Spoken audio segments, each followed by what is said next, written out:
Huwag kang matakot, kasama mo ang Diyos. Ako po si Father Fiel Pareha at ito po ang ating segment, ang Daily Devotion, na kung saan tayo po ay magdarasal, magbabasa at magninilay kasama ng salita ng Diyos sa buong taon. Manalangin tayo. Sa ngalan ng Ama, ng Anak at ng Espiritu Santo. Amen. Halina, banal na Espiritu, liwanagan mo ang aming puso at isip nang maunawaan at maisabuhay namin ang iyong salita. Amen. Our Bible passage for today is from the Gospel of St. Mark chapter 4, verses 35 to 41, and I read it for you. On that day, when evening had come, he said to them, "Let us go across to the other side." And leaving the crowd behind, they took him with them in the boat, just as he was.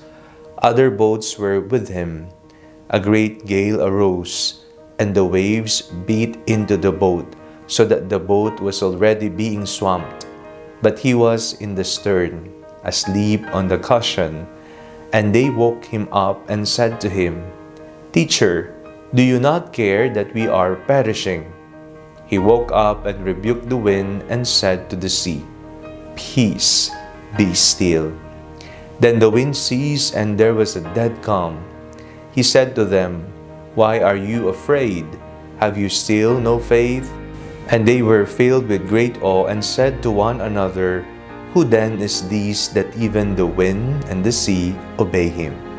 Sa mga unos ng ating buhay, sa mga matataas na alon na ating sinasagupa araw-araw, sa mga ingay, sa lakas ng hangin ng buhay na ating pang-araw-araw na kinakaharap din, tayo ay natatakot. Tayo ay nawawala ng direksyon. Tayo ay nalilito at naliligaw. Ito marahil ang takot na naranasan ng mga alagad nung sila ay naroon sa bangka sa gitna ng dagat at dumating ang napakalakas na bagyo, hangin at ang mga alon ay humahampas sa kanilang sinasakyan na bangka. Ginising nila si Jesus at si Jesus naman pinatila ang napakalakas na bagyo at doon nagkaroon ng kapayapaan.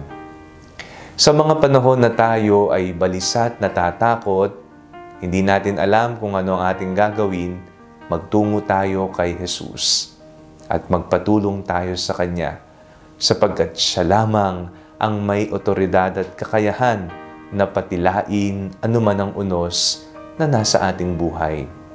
Nariyan si Jesus, hindi Siya nakalimot, hindi Siya nang iwan, nariyang palagi at nariyang nakahanda upang tulungan ka maging sa mga unos ng iyong buhay. Manalangin tayo. Panginoong Jesucristo, maraming salamat sa iyong presensya, higit lalo sa mga panahon na kami ay takot na takot.